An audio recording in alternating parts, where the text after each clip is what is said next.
What fascinates me about human beings, and it fascinates me about myself, is that we have such a high tolerance for suckiness. Isn't it crazy? As long as the suckiness is a routine. But the second you get thrown out of your routine, or the second that, whether it's because you lose a job or somebody moves or somebody dies or somebody breaks up with you or you break, like all of a sudden that awakens the courage in you to make a change. Because you know, either you have no choice or now you got a problem to solve. Yeah. But fighting that inertia of life is the most difficult thing in the world. I ended up getting a job with a law firm because it was the path of least resistance. In Boston? In Boston. Okay. I hated it because I went from being in the courtroom to writing briefs all day. Got it. And luckily I got pregnant with our first daughter, who just is starting college, which makes me feel so ancient. I just want to like punch myself in the face that I have a 18-year-old freshman in college. Congratulations. Thank you. But I got pregnant with her, and when she was born, I had horrific postpartum depression. Wow. I mean, the really scary kind, where you can't be alone with the baby. You're on crazy meds that turn you, not the kind you take recreationally. Yeah. Like, these are the kind that like turn you into a zombie. And it was a really scary thing. And I when I kind of came out of the 8-week trance of that, I looked up at Chris and said, I've made a decision. And he said, okay, what would that be? And I said, I don't ever want to answer the question, what do you do for a living? With the response, I'm a lawyer. And he said, okay. You realize we've just bought this house and we have a kid and we have bills to pay. And he said, so here's the deal. You've got exactly 4 weeks before your maternity leave is over. You need to make $60,000. I don't care what you do for a living. That's your problem. Go solve it. And the night before I was supposed to, so I networked like a crazy person. Because again, if you're a human being with a problem, you'll solve it. Yeah. And so if it matters enough to you. And so I got a job, and this was the first .com boom in Boston. I got a job the night before I was supposed to go back. I'm the kind of person that believes you should always make decisions with your heart and soul. You can use your brain for math. You can use your brain to look at the fine print in a contract, but when it comes to the actual feel of the decision, you always want to go inward and check it against your heart and soul. How do you do that? Here's the simple test. Does the decision that you're about to make expand you, expand your future, or expand the possibilities of your life? If the answer is yes, then the decision is yes, no matter how terrifying it is.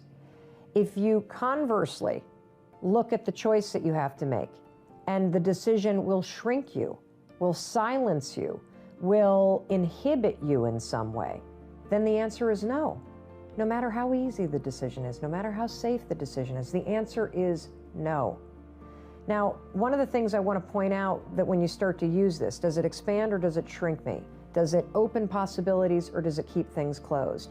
Does it raise my voice or does it silence me, right?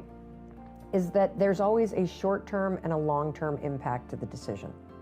The short-term impact to making an expansive decision, a decision that's based in your heart and your soul, sometimes it's terrifying because sometimes it means moving, or it means changing a job or changing a relationship or having a difficult conversation or starting something new. And those sorts of things are always uncomfortable. So brace for impact, put the force fields up, but make the decision anyway. Because the long-term impact of making a decision from your heart and soul, that is where the best life comes from. Because you're living for what's true for you, not what's safe in the moment. I believe that passion is another word for energy. That's it. What do you have energy for? What energizes you? And that we naturally have a tremendous amount of body wisdom about that. And that every one of us has an internal fuel tank that is either empty or full. And if you're empty, you feel depleted. If you're full, you feel energized. And so if you simply are in any situation, I mean any situation, and you pay attention within 5 seconds to, does this person energize me? Do they deplete me? Where are they in the scale? You just gain some tremendous wisdom. And the simple way to start to figure out who you are and what you want is start aligning yourself with more things that energize you. So situationally, if you're lying in bed and the snooze alarm goes, or the alarm goes off, and you feel depleted, and you start reaching for the snooze button, that's a really big sign that you need to get out of bed. Now, being depleted versus energized has nothing to do with whether or not things are hard or easy. It has to do with what naturally actually either expands you or shrinks you. And so if you look at your client list and measure it depleted versus energized, what shrinks versus expands me, you have the actual map. And when you start to find the courage to make decisions that energize you and that expand you, whether they're scary as shit or not, that's when everything changes. And so that's how I actually make business decisions. I don't even, like, the money conversation comes second. It's, does this deplete or energize me? And if it depletes me, how do you move it in that direction? Or how do I say no? If it energizes me, how do I do more? Because if you are energized or expanded by something, you will do it for no money, you will do it happily, and you will suddenly wake up and say, oh my gosh, like I'm pursuing my passion. I started to have these panic attacks and I didn't know what was wrong. And I went to see one of the health people at campus, and they referred me to somebody, and the doctor said, oh, well, you just have anxiety and you're having panic. And then he said, I think you should go on Zoloft. And then I had anxiety about taking a drug because, it might change me. Yeah. Heaven forbid. Right. I'm so stable. Why would I want to be changed?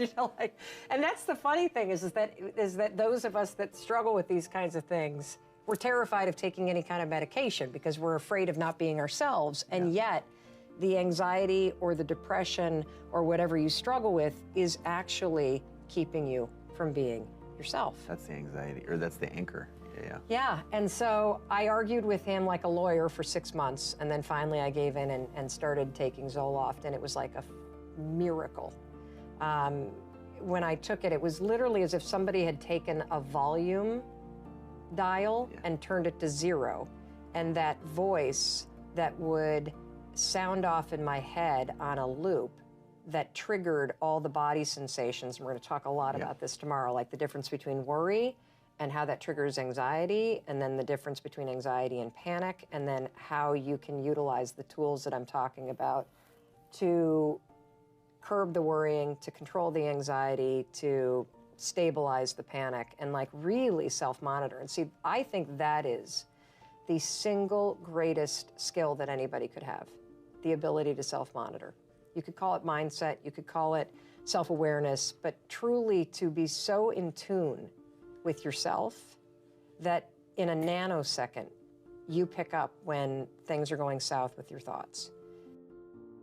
Feel stuck because you're waiting for some kind of external force to either push you and pressure you to change and to be great and to be amazing, or you're waiting for somebody to give you permission. You're either sitting back because you need some sort of external motivation from somebody that's going to push you or praise you or pressure you in order to change, or some life circumstance, like maybe in your past you've experienced trauma or you faced something really scary and that was the thing that made you change. And then the second thing that people wait around for is permission. Look, those may or may not come in your life.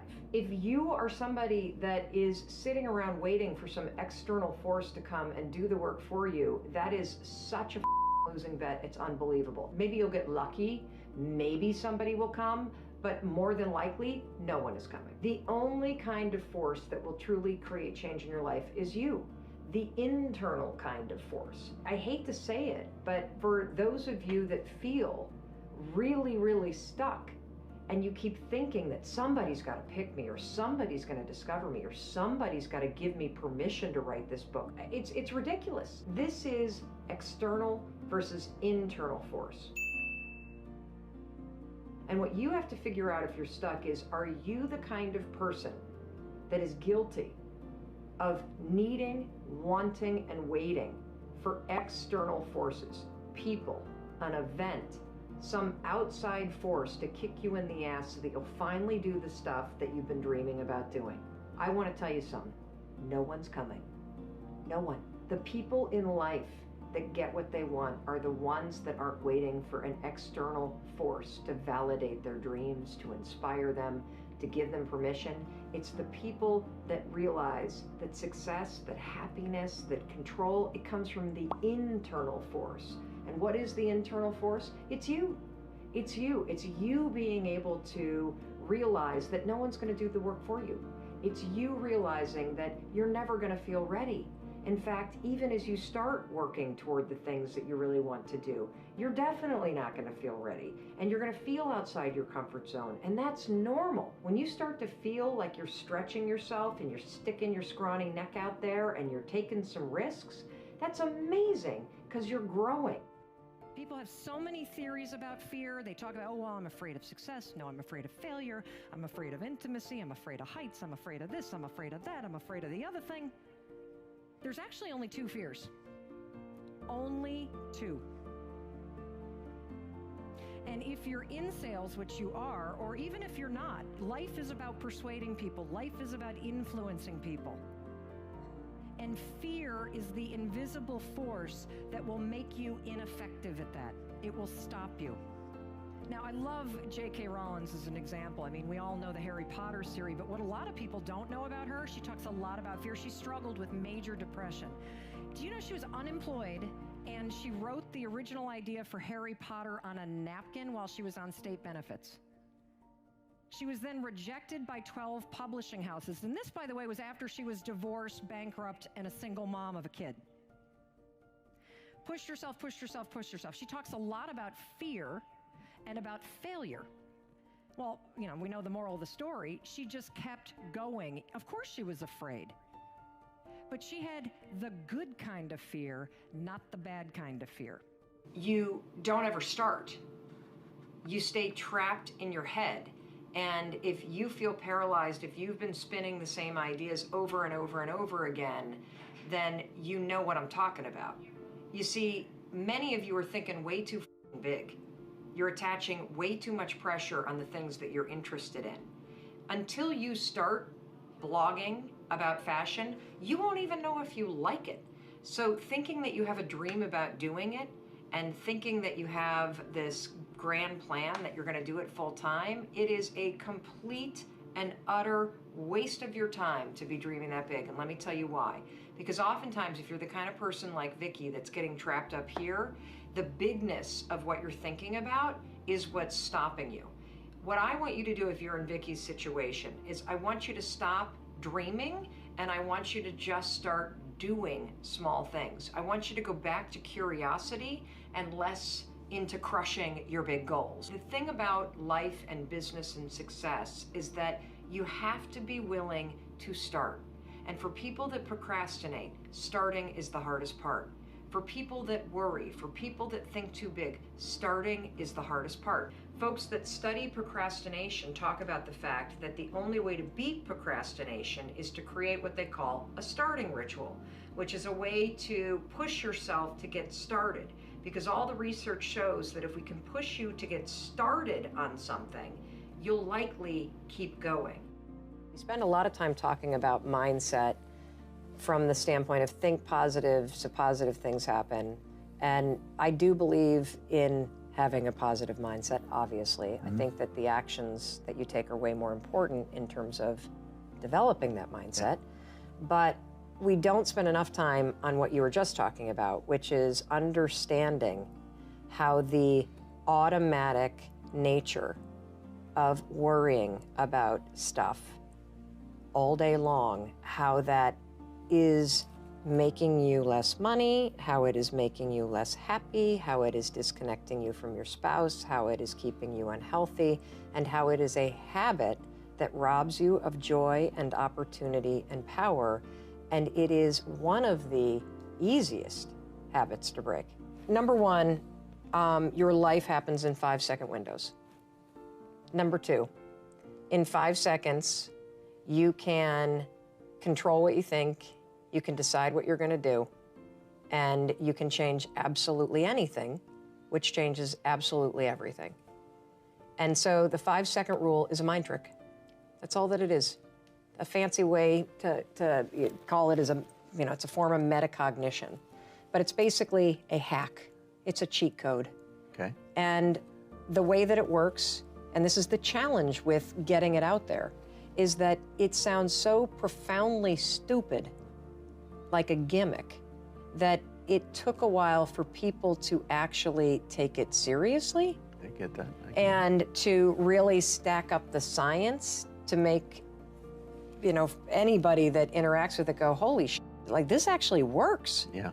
So here's what it is. Basically, the moment you catch yourself hesitating or doubting or starting to worry or about to chicken out or shrink or shut up or whatever it is that you're about to do that is shrinking your power, you just go 5, 4, 3, 2, 1. You count backwards, 5, 4, 3, 2, 1. What happens when you do that? Don't do it out loud because it'll scare somebody, like a psycho. And I mean, 5, 4, 3, 2, 1. I'm talking. Yes, exactly.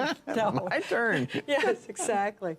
Although I say it's so simple that people use it with their kids. This is a Saturday Night Live skit in the making, right here. Totally. I can see this. I would love that because that means I've really made it. True. Your kids will use it on you. So my kids will use it on me. So if I have a certain tone that comes out, I'll hear my 12-year-old go, 5, 4, 3, watch that tone, Mom, or Mom, 5, 4, 3, 2, 1, I thought you were gonna go to the gym. Oof. Yes. So by counting backwards, the kind of cheat code that you're doing in your mind is you are interrupting what are called habit loops that get encoded in the central part of your brain, and you are starting up the prefrontal cortex. It's a little trick that causes focus, and it's a lot like having a mantra because you're shifting gears, but the thing about having a mantra is, and I suppose that as you count backwards more and more and more, you become used to it, but it becomes a habit that triggers action. So what you do is you go 5, 4, 3, 2, 1, cut off this part of the brain, awaken this part of the brain, and then move. And what happens with the counting backwards is there's nowhere to go after 1. And your mind is socialized in a countdown situation to go. Yep. And so counting up won't work because you can keep you go going. Forever. And you do it in many aspects of your life, so it's actually not something that requires any focus. Notice I said simple. I didn't say easy. And the reason why it's not easy is because you have to deal with you. And now we know that you're a control freak and you're stubborn and you got all these excuses. You're a real pain.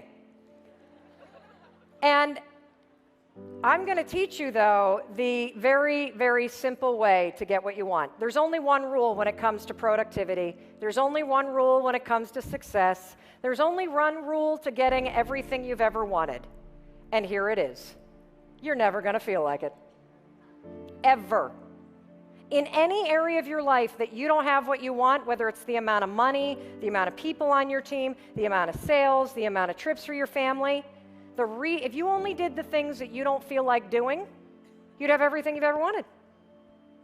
Those areas where you're happy, you do the work.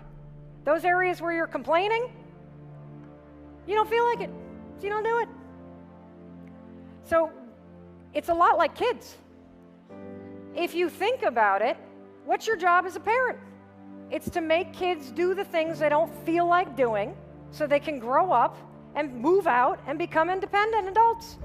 My son never feels like getting off the DS. He never feels like putting his feet down when he's in the car. My daughter never feels like cleaning up the Barbies. I have no idea why they're always naked, by the way. Always naked. And the funny thing is, when you grew up and moved out, your parents never said to you, guess what? You are a total pain in the rear end. You never feel like doing anything. You don't feel like doing your homework. You don't feel like going out. You don't feel like making your bed. You don't feel like saying hello to strangers. You don't feel like using your manners. You don't feel like cleaning your room. Good luck to you. So the only way to get what you want is to parent yourself, but I'm going to make it easy for you. We're about to move. You've learned a ton about the brain now. The brain is going to screw you over. The brain is going to go into autopilot. The brain is going to tell you it doesn't feel like doing things. It's trickery. You now know that. So how do you be effective with yourself knowing that you're never going to feel like doing all the work that it takes to have this business be everything that it possibly could? So you're going to use the 5-second rule. And what that means is this.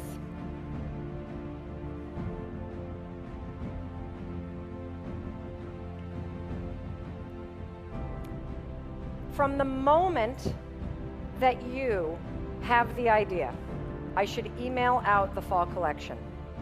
I should go through the contact list for my college or university and reach out to people. I should go through my contact list and invite 23 people this week to just take the dogs for a walk. I should make a request of a friend and ask if I can come do a presentation at lunch at his law firm. From the second you have that idea, you've only got 5 seconds to take action. Otherwise, it's gone. Your brain will swoop in so fast, it'll be like, uh-oh, there's an idea. No way. No way. You don't feel like it. You're overwhelmed. You've got 5 seconds, and that's it. Today, I want you to practice this because what you're going to notice is you're going to notice a little bit later, like in the networking section and afterwards and in some of these events after this particular speech, you're going to notice that you have an impulse. You have an impulse to walk towards somebody that's really successful, that's built a team that could possibly help you. And guess what? You're not going to do it. You've probably had them the entire time that you've been here. Oh, I should go over and talk to this person. I'll catch them later. Oh, that person looks really interesting. I don't know. I should really take some photos of this fall line and start to, that might be too pushy. So what you do, how does it work? You have the thought, you've got 5 seconds, that's it. And what do you need to do? Just say something out loud, that's one way. You could start walking. The second you feel like you should meet somebody because you're drawn to them, again, it's from here, it's not from here, start walking. Because if you're already walking, the likelihood is you'll actually make it to them. And then you're gonna say something. Write it down, schedule it, send an email to yourself, or make the request. One of the things that was so interesting about talking to Tara this morning is it was clear that a couple people had been in there sharing their brains out about Jay Hilbert. And yet it never progressed into the side of the conversation of, would you like information? Would you like to do it? And I'm sure whoever it was that was lying on the table probably had that thought, like, I should probably say something. Should I? Getting a facial, is that weird? To be talking about business at the same time? 5 seconds gone. Talk yourself out of it.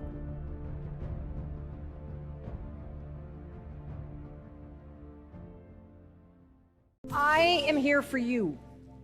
And I'm here for you because I believe there is greatness in you. And I know you feel it, don't you? You feel that there is more. You feel that there is something to do, and there is. And so I am here to teach you how to push that greatness to the surface, how to use one simple tool to find the clarity, to listen to your inner wisdom, and the courage to take action, and the confidence to keep going despite what goes on. Because what I'm about to show you, I'm going to prove it to you, is that you can change anything in 5 seconds.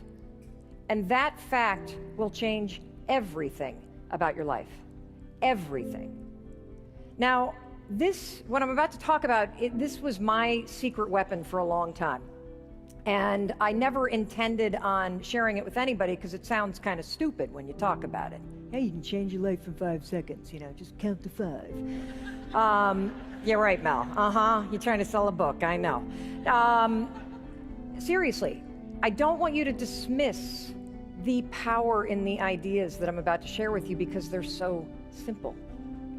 And what's funny is I never intended on talking about this. I never intended on talking about it because I discovered it by mistake. Seriously. About 8 years ago, my life looked totally different than it does today. I was unemployed. My husband had a small business that was failing miserably, and it took our home equity line and the kids' college savings and our 401k plans right down the drain with it. and we had the liens hitting the house. We, of course, were fighting like crazy because, when life blows, what do? You point the finger. You say, oh, it's your fault. Oh, it's my boss's fault. Oh, it's the economy's fault. Oh, this isn't fair. And you know what's interesting about the way that human beings are designed? Have you ever noticed that when you blame somebody else and you point the finger, there's 3 fingers pointing right back at you? It's a big reminder that the power is in you. But waking up every morning unemployed, I certainly didn't feel powerful. You know what I needed? I needed confidence. That was tapped out. I needed courage. Nope, didn't have any of that. When the alarm rang, this is what I felt like doing with the clock. Have you ever had one of those mornings? Right? Where you're like, not today. Nope, not today. I do not want to get out of bed today. I would lie in bed, the alarm would go off, and I would start thinking about the day ahead. And I would start feeling overwhelmed, and I would feel this sense of dread, and I would feel like such a failure. I remember this period of our life, and I remember having those moments where I'd be at the grocery store and the items would be scanning, and I would feel the fear rising up because I didn't know if the check card was going to go through, because I didn't have the courage to look at the bank account. And so as I would lie in bed in the morning, and I would know, by the way, my inner wisdom was there, and your inner wisdom is always there. It's always there kind of nudging you, pushing you, begging you to go forward. My inner wisdom was like, Mel, you need to get up. And I'd be like, yeah, I don't feel like it. I developed this habit of hitting the snooze button over and over and over again every morning. I became one of those parents where the kids were always late. And here's the thing about life. We don't do this. We don't ever kind of wake up in the morning and go, you know what I'm going to do today? Today I'm going to screw up my life. Today I'm going to hit the snooze button 4 times. I'm going to blow off exercise. I'm going to eat that whole tray of donuts. Then I'm going to go to work and snap at people. I'm going to blow off working at my business. I'm going to come home and be mean to my spouse and impatient with my kids. And then I'm going to drink a ton. It's going to be amazing, right? We don't do that. What happens is when you're not paying attention, when you're not really focused on what you want, when you're not clear, you make these small decisions all day long that slowly take you off course. Decisions based in self-doubt, decisions based in fear, decisions based in panic, decisions based in resignation. And suddenly you wake up one morning like I did, and you're like, wait a minute, how did I get over there? And more importantly, how do I get over here? We all know we need to change, but change is hard. It's hard when you don't feel confident. It's hard when you don't feel certain. And that's exactly how I felt. And I struggled. And then one night, it's a really stupid story, I saw this rocket launching. And, we're going to talk about this word, courage. Now, when you hear the word courage, you think about the big stuff, don't you? You think about a life or death moment. You think about your heroes. I want you to consider that courage is what you need every day. That there are conversations you have to have that require courage. For me, I needed courage to get out of bed because our problems, they just felt so big. So I struggled because I knew what to do, but I couldn't make myself do it. Have you ever felt that way? Like so frustrated with yourself? You knew you need to exercise, but you don't do it. You know you need to drink less, but you don't do it. You know you need to stop procrastinating, but you don't do it. You know you need to have the tough conversations, but you don't do it. You're stuck. That's how I was. And then one night I see this rocket launch and I say, oh my gosh, that's it. That's it. I'm going to launch myself out of bed like a rocket ship tomorrow morning. It is going to be amazing. I'm going to move so fast that my mind cannot talk me out of this. Now, it could have been the 4 Manhattans talking, that gave me that idea because I had a drinking problem. That's one of the things you do. You get emotional. You reach for the booze. Well, for whatever reason, the very next morning I woke up, I still had all the same problems. Liens on the house, talking divorce with my husband of now 20 years, just felt like such a loser. I did not feel like getting up. I will never forget this morning. It was a cold, dark winter morning in February outside of Boston, Massachusetts. And I just did not feel like doing anything different, but I did one thing that changed everything. I started counting backwards.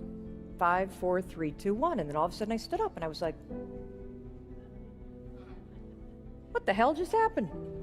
And the next morning, 5, 4, 3, 2, 1, I did it again and it worked. 5, 4, 3, 2, 1, I did it again and it worked. And I couldn't believe it. And now that I'm almost 50, I still use it. at 2:30 in the morning when I wake up and I have to go to the bathroom. And, like instead of trying to go back to bed, 5, 4, 3, 2, 1. And here's what I noticed. I noticed something that when I say this to you, you're going to be like, oh my God, she's right. There is a 5-second window between the moment that your inner wisdom tells you you need to speak up, you need to get to the gym, you need to say something, you need to get to work, and your mind killing it. And if you start counting backwards, 5, 4, 3, 2, 1, you can close the gap between the greatness in you that's dying to come to the surface and the excuses that keep snuffing it down. Now, I never intended to tell anybody about this, because I started to use this to get up on time. I started to use it to self-monitor so I didn't snap at Chris, so I stopped drinking so much. I started to use it to go on job interviews, and it literally changed everything because I started to change.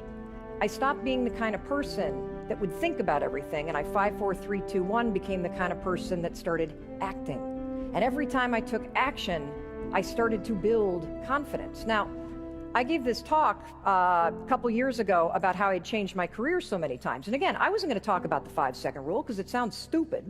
And in full disclosure, I didn't know why it worked. And plus, I didn't want you to have it. This was working for me. So why would I want you to have it, right?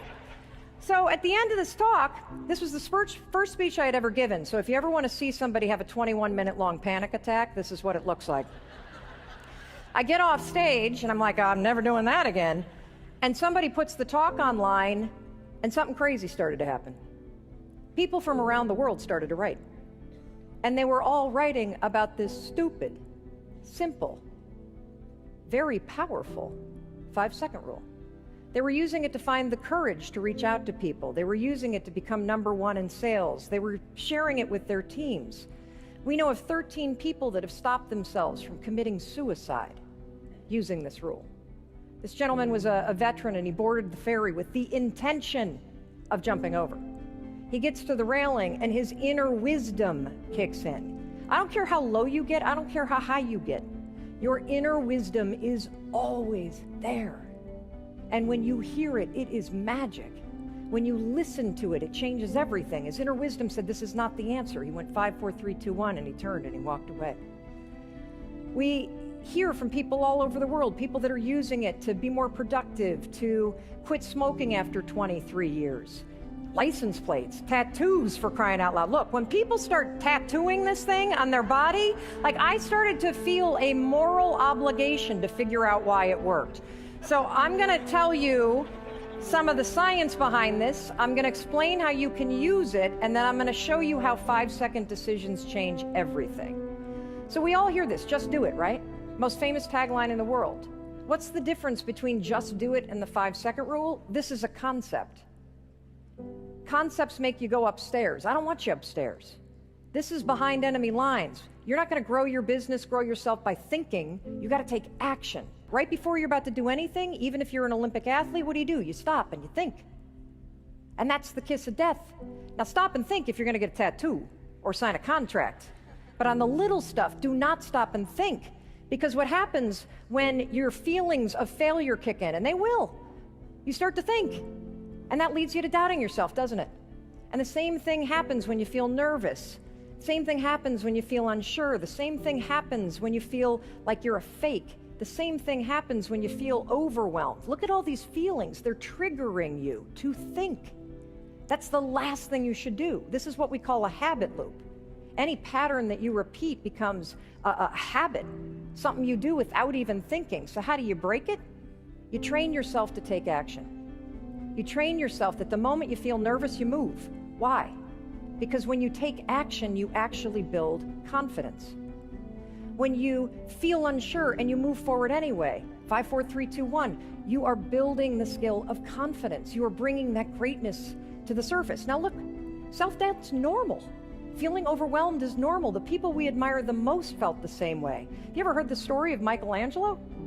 So in the early 1500s, he had never painted a thing. The Pope goes over to see him in his studio as he's carving a statue, and the Pope, Julius II, turns to Michelangelo and says, hey, Michelangelo, I got some frescoes I want you to paint in Vatican City. You know what Michelangelo felt? Totally unsure. Do you know what he did? He left town. He hid from the Pope for 2 years. That's how unsure he was. You know what the Pope did? He stalked him for 2 years, pushed him until he actually painted those frescoes. How about a more recent one? How many of you heard of Hamilton? Yeah, Hamilton, hit musical. Guess what? 3.5 years ago, it wasn't even finished. Lin-Manuel, the guy that wrote it, was busy messaging with his wife, Vanessa. What was he saying? He was saying something you and I can relate to. When it doesn't happen as fast as I'd like it to, I have a hard time finding the balance between not beating myself up and not wasting time. Can't you relate to that? She's like, you're not unique, dude. We all struggle with this. We all need the encouragement and the push. You know, in this photo makes me sad because when I think about this kid, right, he's standing there, the longer he looks, the more he thinks about it, the less likely he's going. Imagine the difference that a push makes. Imagine a coach behind him, right? Right? A coach going, come on, Sammy, you got this, buddy, you got this, or an older brother. The problem is in life, usually there's nobody there to push you. It's up to you. That's why the 5-second rule is your new best friend. This is what you're going to use to push yourself. The moment you have an instinct to act on a goal, you know you should do something, but you don't feel like getting out of bed. I don't care, 5, 4, 3, 2, 1. You don't feel like being nice to your spouse. I don't care, 5, 4, 3, 2, 1. Use this for behaviors that you need to do, and for those things that are emotional, that are killing you, drinking too much, eating a bunch of garbage, smoking, gambling, addiction. When you feel the emotion drawing you towards it, 5, 4, 3, 2, 1, physically move away from it. What is this actually doing in your mind when you count backwards? It's pretty remarkable how such a simple thing does something extraordinary. When you start counting backwards, it is an action. When you start counting backwards, it requires focus. When you start counting backwards, you are manually switching the part of the brain that you're using. You're activating your prefrontal cortex. You're interrupting the habit loops of self-doubt, of procrastination, of fear, of anxiety. And you are taking control, one 5-second decision at a time. It truly is that simple. I didn't say it was easy, but it is this simple. And it's not going to be easy because you're going to fight yourself.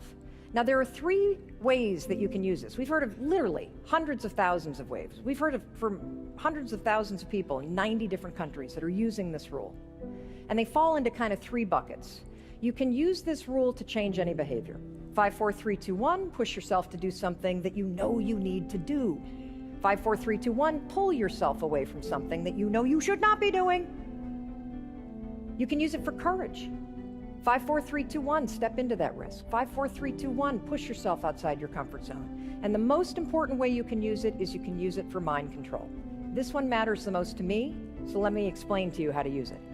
So a lot of people see me on stage or on CNN and they're like, ooh, that chick was just born very confident, very annoying. And I know you laugh because it's true. Not true.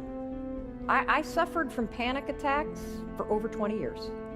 They started when I was 19 years old. They got so bad that I was on Zoloft. It was a miracle drug for me. And as I started to use the 5-second rule to literally, change everything, to go from facing bankruptcy to running multi-million-dollar companies, joining the teams at CNN, being a contributor to Dr. Oz and Success, changing my marriage and how I behaved, changing my health habits, changing everything. Because what the rule does is it gives you control over your decisions.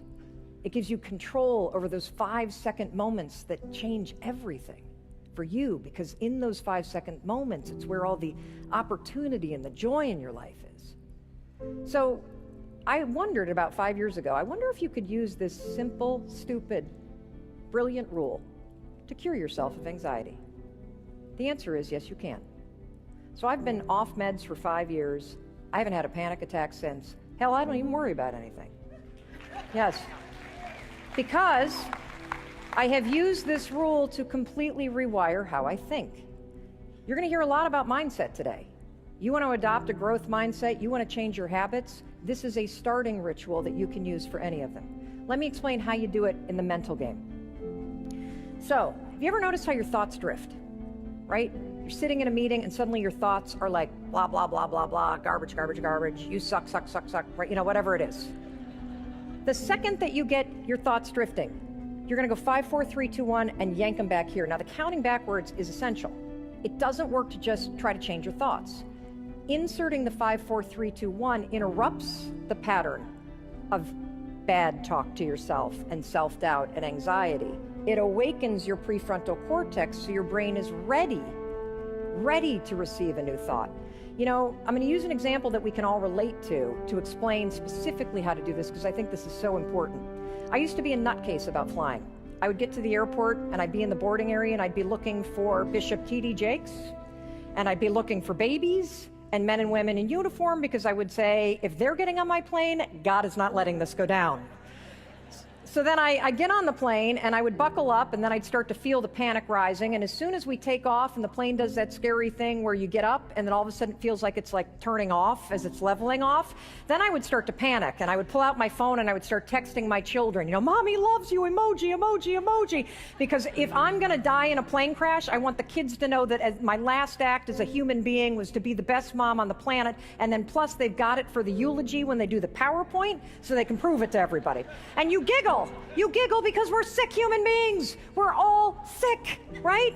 If we were to put a speaker on your head and broadcast the garbage you say to yourself, you wouldn't be at Success Live. You'd be in an insane asylum, for crying out loud. But here's the problem. We listen to it. We listen to it. You let it rob you of your precious lifetime. You let it keep you from stepping into your greatness. You let it stop you from saying what you really believe. You don't have to. The second you catch yourself thinking anything that doesn't serve you, 5, 4, 3, 2, 1, take control. 5, 4, 3, 2, 1, insert a different thought. Every time I talk about this, when I fly, I step on the plane with an anchor thought. I think about where I'm gonna go. When I flew here, you know what I thought about? I thought about you. So every time the turbulence happened, I went 5, 4, 3, 2, 1, I thought about you. And my brain went, oh, she's not nervous about the plane. She's so excited to see everybody at Success Live. This makes sense. One of you, many of you, are gonna text me right after this and be like, I can't believe this, Mel. I used that stupid, simple thing you just talked about, and this is the first time I've ever been able to get on a plane. You can change how you think 5 seconds at a time. Do not ever underestimate your power to change the things that matter most to you. This is one of the most shared stories in the history of social media. A lot of you are going to recognize this. This is Brittany and her dad, Todd. Now, what you can't tell from this story is that it's been a horrible decade for this family. You see, Brittany's dad and her mom got divorced, and it's been an ugly divorce. You know, a lot of fighting, and the new spouses can't stand each other. Well, today's Brittany's wedding day, and Todd is walking his new wife up the aisle, and he has this inner wisdom kick in. And he says to himself, today I'm gonna heal this family. Doesn't stop and think. He turns, he walks back down the aisle, and instead of grabbing his daughter, he grabs her stepfather, a man he hates. I mean, look at the expression on the lady next to them, for crying out loud. And he invites him to walk their daughter down the aisle. 5 seconds changes everything.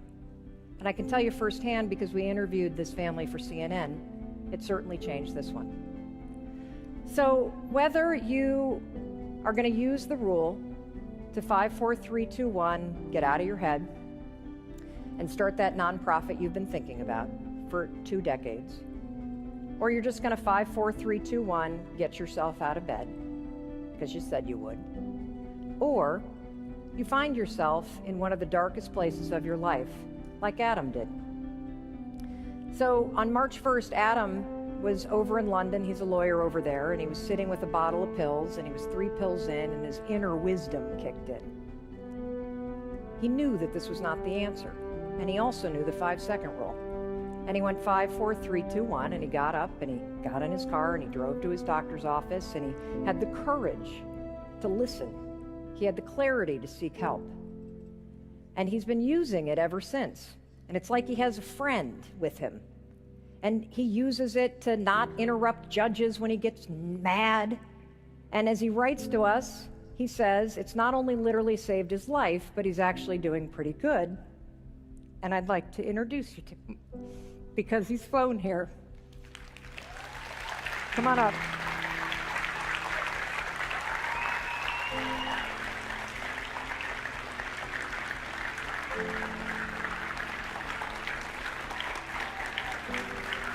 I am so proud of you. Don't ever doubt your ability to change your life. To change your life. You know you have power in you, and now you know. Thank you. It is a privilege to share this with you. Thank you. Please, please, please use it, and please let me know how you use it. Seriously, it is such a, I feel like I'm just a messenger for something that's making a difference for people everywhere. So thank you for the opportunity to share this with you.